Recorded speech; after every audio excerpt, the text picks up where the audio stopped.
그렇습니다. 오늘 말씀의 제목은 진정한 하나님의 사람은 어떠해야 하느냐. 세상의 흐름과는 상관없이 그렇게 살아가는 사람이 진정한 하나님의 사람이에요. 믿음을 가지고 말씀을 가지고 살아가는 사람이 진정한 하나님의 사람이겠지요. 세계 정세와 국내 정세가 말이 아닐 정도로 어수선하고 민심이 동요하고 그리고 물가는 상승하고 금리가 인상되다 보니까 봉급 올려달라고 노조가 파업을 하고 정치인들은 서로 물고 뜯고 험담을 하고 그렇지요. 이 정당이라고 하는 것은요, 서로 견제를 하고 독주하지 못하도록 하면서 또 힘을 모을 때는 힘을 모아 주어야 하는데 한 번도 우리나라 정치가 일치되는 일이 거의 없는 게 참 마음이 아픕니다.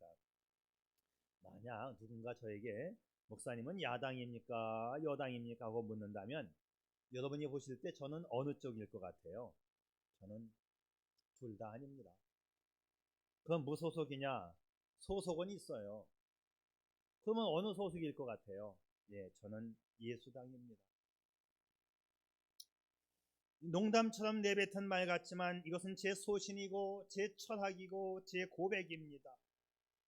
여당이 잘하는 것 같아서 칭찬해주면 금방 못된 짓하고 야당이 잘하는 것 같아서 편들어주면 또 역시 금방 못된 짓을 하고 어떤 정치인은 정치 30년 당적을 10번 바꾼 사람도 있다고 해요. 걸핏하면 당을 만들고 걸핏하면 당을 깨고 그냥 몇 년 만에 한 번씩 당의 이름을 바꾸고 그럴 때마다 명분이 있어요. 국가와 민생을 위하여. 웃기는 얘기죠. 제가 개인적으로 좋아하는 그리스도인 정치인은 말이죠, 이런 사람이에요. 자기가 예수를 믿는다고 밝히는 사람, 이거는 하나님 앞에서 안 되는 겁니다 라고 말할 수 있는 사람, 저는 그런 정치인을 참 좋아합니다. 절에 가면 불교인, 유림에 가면 유생이고 카톨릭에 가면 천주교인이라고 말하는 사람은 믿을 만한 사람이 못 되죠. 언젠가 국회의원 선거가 있었는데 한 후보자가 자신의 종교를 이렇게 소개하더라고요. 저는 모든 종교를 다 포용합니다. 교회에도 나가는 기독교 신자입니다. 그런가 하면 절에도 나가는 불자입니다. 뿐만 아니라 저는 캐톨릭을 무척 사랑합니다. 그래서 저의 종교는 기블릭입니다. 그러더라고요.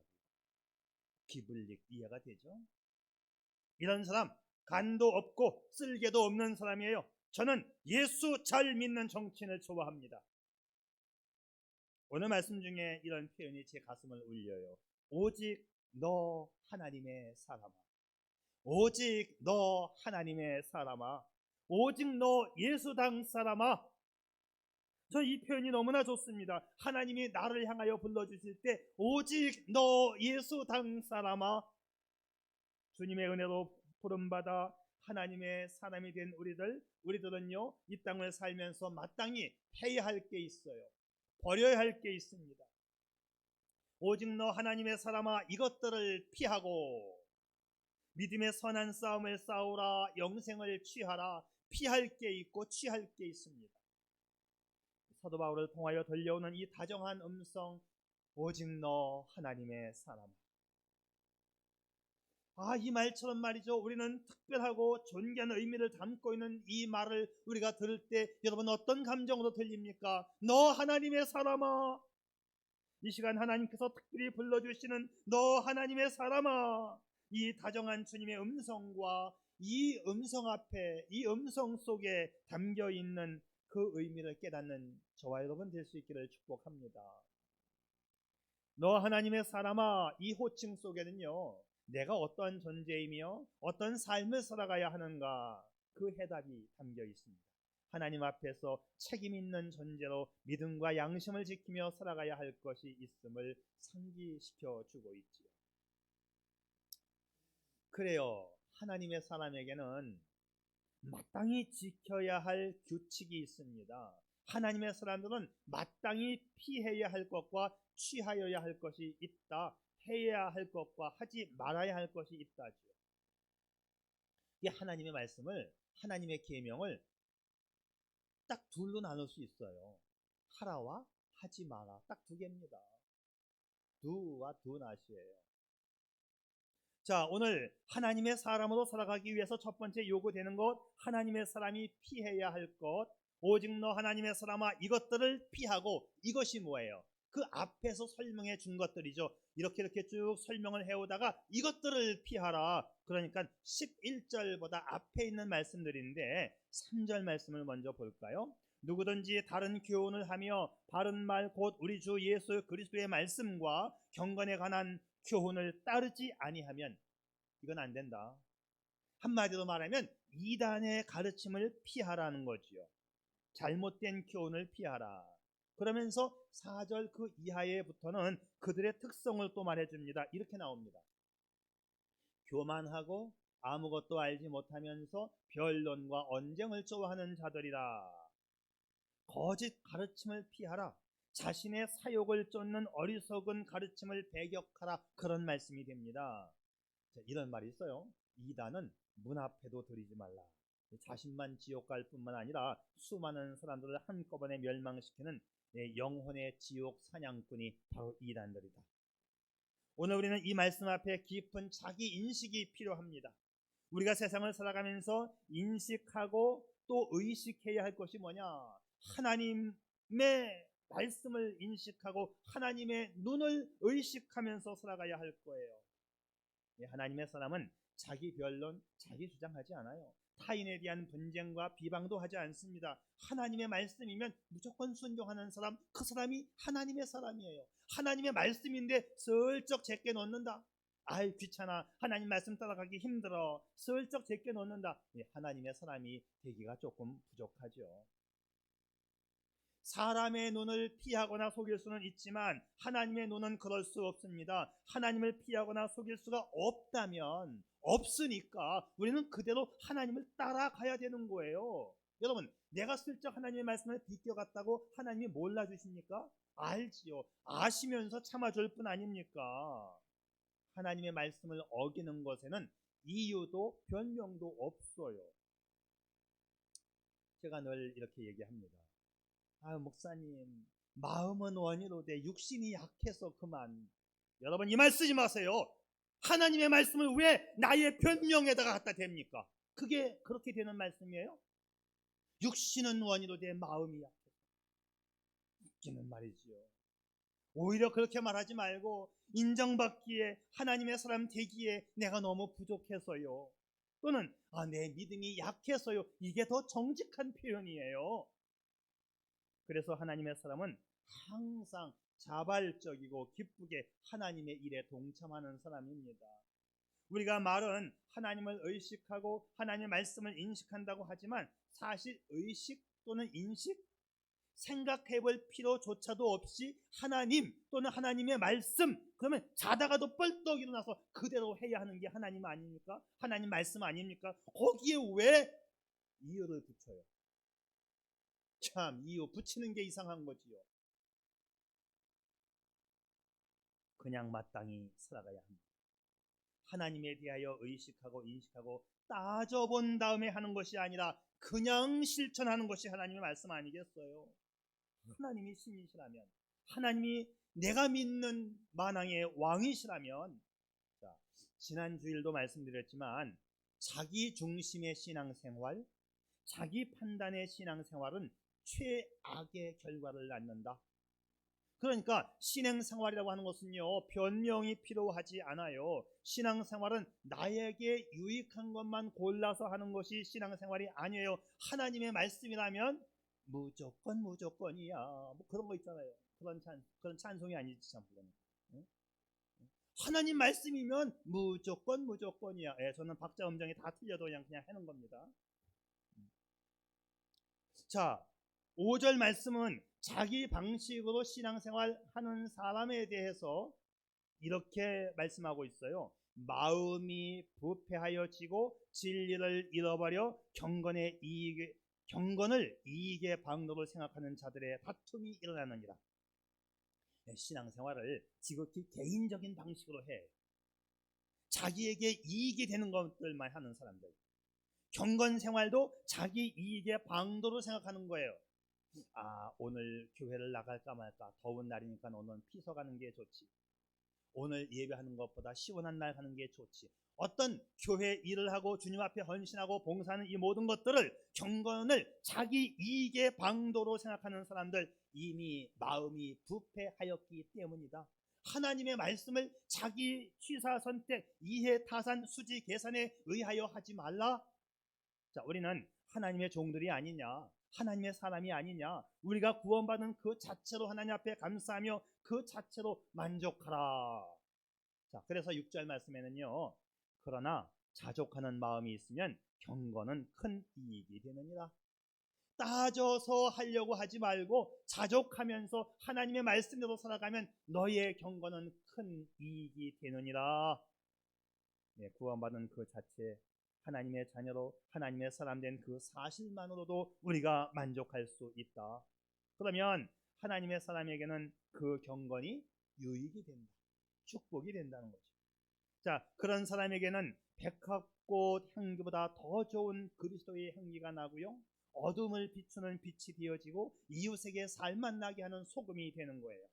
그러면 너 하나님의 사람아 라고 불려질 수 있다, 이 말이지요. 여러분 생각해 보세요. 우리가 이 땅에 살면서 들을 수 있는 것, 나의 호칭, 나의 별명, 우리의 최대의 소망이 뭐예요? 어떤 별명을 듣고 싶어요? 너 하나님의 사람아, 이 별명 듣고 싶지 않으세요? 오늘 말씀을 정리하면 하나님의 사람들은 피할 것이 있는데, 그 피할 것, 이제 앞에 있는 말씀이라고 했죠. 3절에서부터 10절까지의 말씀이 전부 다예요. 사도 바울은 부패하고 타락한 거짓 교사들의 위선과 물질에 대한 욕심을 멀리하고 세상에 욕심을 두면 세상을 따라가게 되고 하나님의 사람이 될 수가 없다. 그리고 현재를 자족하라. 언론과 변론과 투기와 분쟁과 비방과 악한 생각, 욕심 이런 거 다 버리고 자족하라. 그러면 경건 생활을 자기 이익의 방도로 생각하지 말고 하나님의 사람 되었음에 자족하라. 그러면 큰 이익이 있느니라, 이런 말이죠. 지난주 주보 반석 누리에 실렸던 내용 읽어보신 분들 있을 거예요. 자, 다시 한번 들려드리죠. 교회사에 나오는 재미있는 이야기입니다. 모든 사람들이 무거운 십자가를 등에 지고 한 걸음 한 걸음 고된 인생길을 걸어가고 있어요.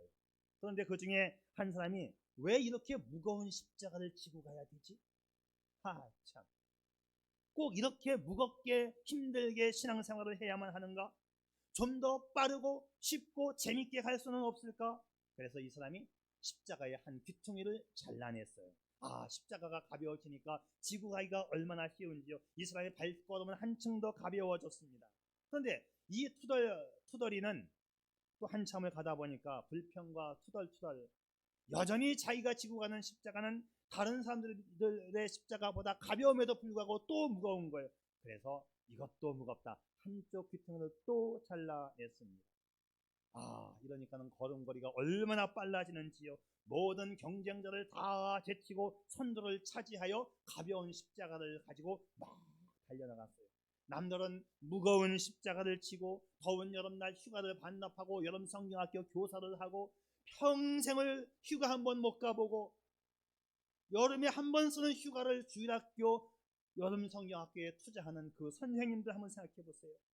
무거운 십자가를 지고 가는데 저렇게 예수 믿을 필요가 있나 하면서 잘라낼 걸 잘라내고 콧노래를 부르면서 선두로 달려갑니다. 가볍습니다. 신나게 1등을 해서 앞으로 달려갑니다. 그런데 갑자기 깊고 넓은 구덩이가 그 앞을 가로막았어요. 이 구덩이를 건너갈 수도 없고 이 구덩이를 건너갈 수 있는 다리도 없고 돌아갈 수 있는 방법도 없어요. 이 구덩이 앞에 앉아서 어쩔 줄 몰라 하며 발을 동동 구르고 있었어요. 그러는 사이에 이제 뒤에서 쫓아오던 경쟁자들도 이 구덩이 앞에 도착을 했습니다. 그런데 뒤에서 오던 사람들이 자기가 지고 왔던 그 무거운 큰 십자가를 구덩이 위에다 턱 걸쳐놓고 다리를 만들더니 유유히 건너가는 겁니다. 이 모습 앞에 이 사람은 한 대 얻어맞은 듯 했어요. 왜 자기의 십자가는 양쪽 구퉁이가 다 잘라진 작은 나무 토막으로 변했기 때문이지요. 그래서 그 구덩이에 걸쳐 놓을 수가 없었습니다. 신앙생활을 하기는 했어요. 그러나 자기 방식으로 자기 이익을 위해서 신앙생활을 편하게 한 그 이유, 그래서 그는 건너가지도 못했고 결과는 멸망과 파멸뿐이었다. 오늘 말씀 가운데 9절 말씀이 이런 결론을 내립니다. 이런 사람들은 시험과 올무와 여러 가지 어리석고 해로운 욕심에 떨어지나니 곧 사람으로 파멸과 멸망에 빠지게 하는 것이다. 같은 신앙생활을 하면서도 내 방법으로 하면 나중에 문제가 되지요. 언제나 하나님 중심으로 하면 나중에 반드시 보상을 받습니다. 지금 여러분이 하나님을 선택하면 여러분의 미래가 아름답게 빛날 줄 믿습니다. 오늘 말씀은요, 하나님의 사람이 해야 할 것이 있다고 말씀합니다. 믿음의 선한 싸움을 싸우라, 영생을 취하라. 이를 위하여 네가 부르심을 받았다.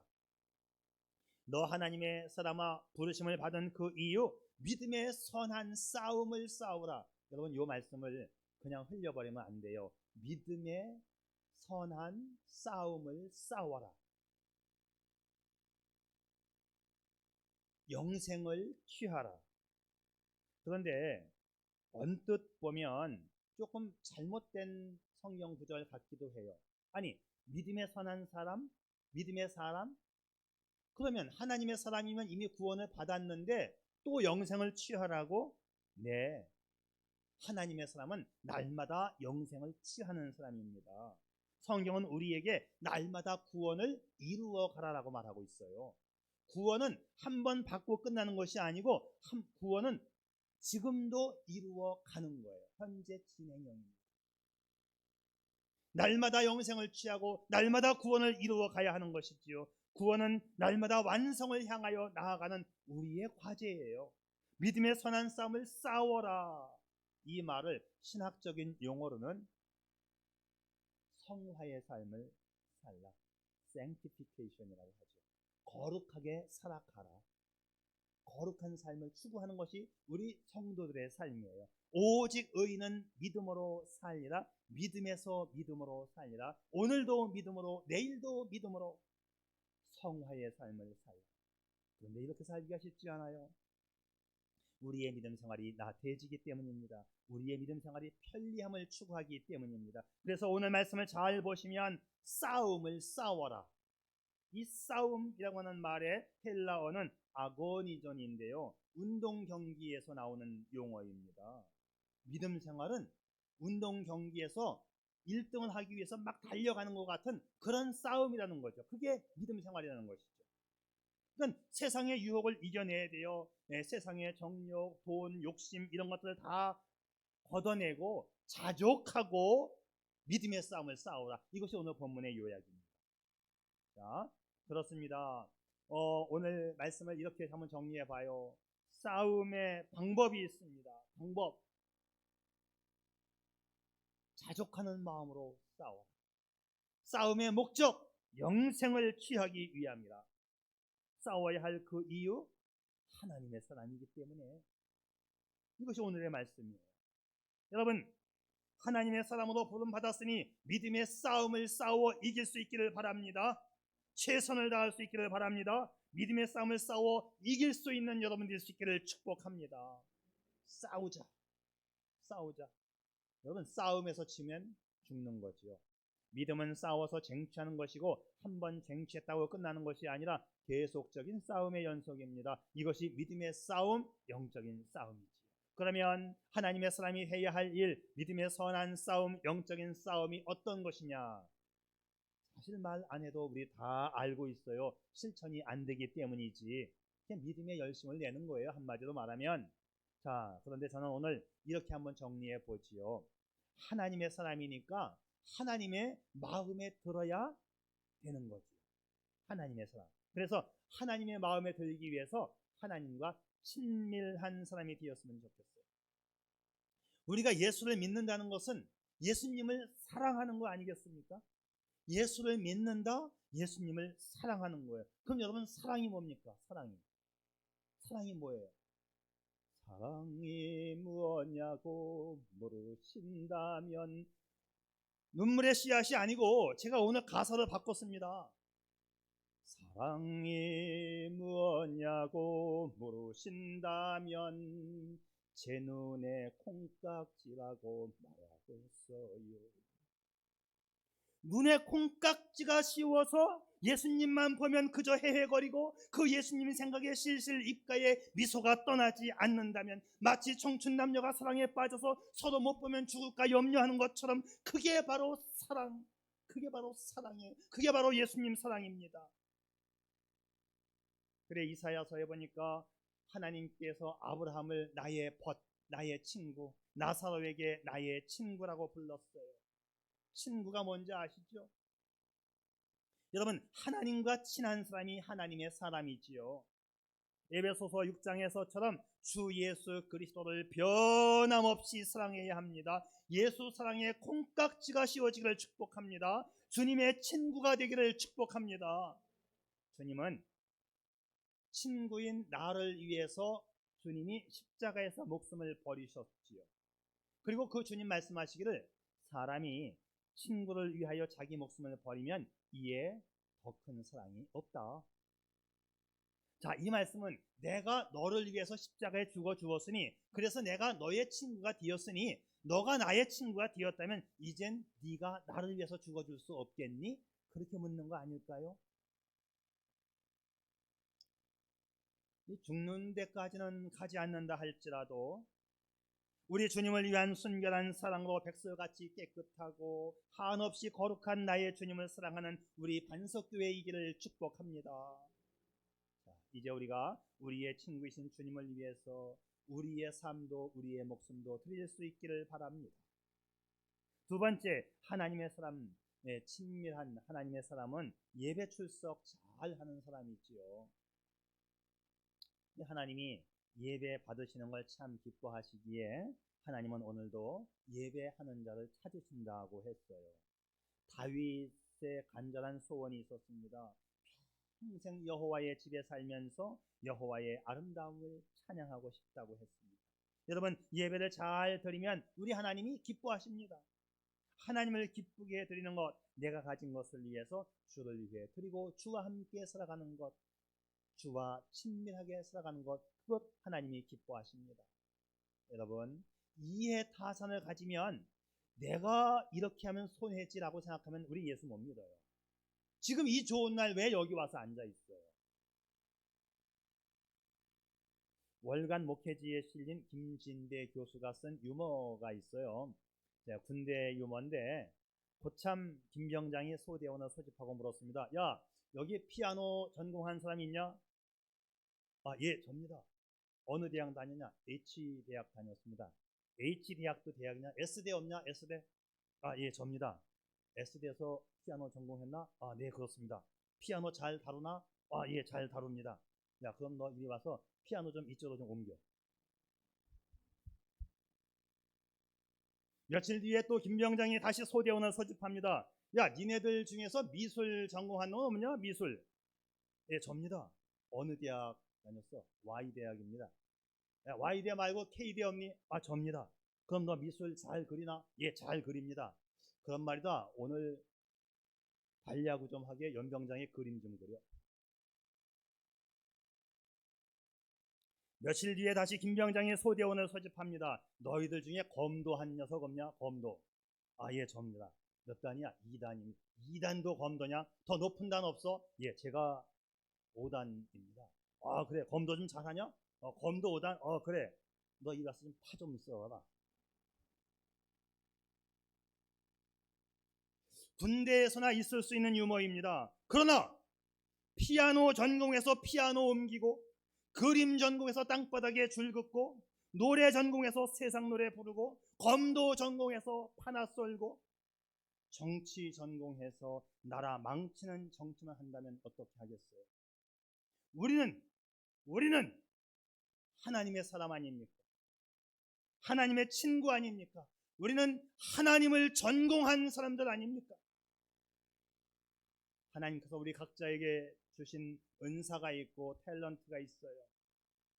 이 탤런트를 가지고 이 기프트를, 영적인 기프트, 스피리추얼 기프트를 가지고 말이죠, 하나님을 위해서 일을 합시다. 그것들을 위해 하나님을 위해서 씁시다. 그리고 하나님 앞에 영광을 돌립시다. 어디 있느냐, 무엇을 하느냐, 어떤 일을 하느냐도 중요하지만 그때 거기서 그 일로 하나님을 기쁘게 해드리고 하나님의 일을 하는 사람이 곧 하나님의 사람입니다. 주님을 위하여, 주님의 영광을 위하여, 복음을 위하여, 복음 전도를 위하여, 교회를 위하여, 교회의 부흥을 위하여 내가 가진 것들을 사용하는 하나님의 사람, 그리고 복된 성도가 되시기를 주님의 이름으로 축복합니다. 기도하겠어요.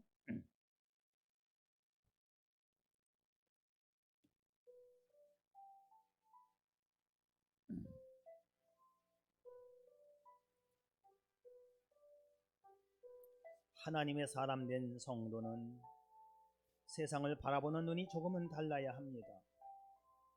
버릴 것과 취할 것을 선별하는 사람이 곧 하나님의 사람이지요. 세상의 교훈을 멀리하고 세상에서는 자족하라. 경건 생활조차도 내게 이익이 되는가를 생각하지 마라. 부하려고 돈을 사랑하면 일만하게 뿌리가 되니 일단은 자족하라 당부하십니다. 편의주의 신앙과 세상적 부요와 욕망은 시험과 올무가 되어 여러가지 어리석고 해로운 욕심에 떨어지나니 곧 사람으로 파멸과 멸망에 빠지게 하는 것이라 했습니다. 하나님과 친밀함이 축복이지요. 15절 말씀은 이 사실을 확인시켜 줍니다. 때가 되면 하나님은 반드시 나타나심이 되나니 하나님은 복되시고 유일하신 주권자이시며 만왕의 왕이시며 만주의 주님이시라. 항상 하나님의 사람으로 하나님을 의식하고 하나님의 말씀을 인식하며 변하지 않는 진리요 길이 되신 예수님을 따라서 하나님의 사람으로 살아가는 저와 여러분이기를 축복합니다. 아멘. 아버지 하나님, 내가 하나님의 사람으로 먼저는 나를 바로 볼 수 있게 해 주옵소서. 돈만 있으면 된다고 하는 영적인 어리석음에서 깨어나게 해 주옵소서. 돈이면 다 될 수 있다고 하는 교만한 신앙적 자만에서 깨어나게 도와주시고, 주께서 내게 원하시는, 주님이 나를 불러주시는 그 하나님의 사람이라고 하는 호칭에 걸맞는 그런 삶을 살게 해 주시옵소서. 그래서 꽃이 피어나듯이 우리의 신앙이 아름답게 피어나 모든 영광은 아버지께 돌려지고 아버지께서 주시는 그런 축복을 받는 저희의 삶이 되게 해 주시옵소서. 예수님의 이름으로 기도드립니다. 아멘.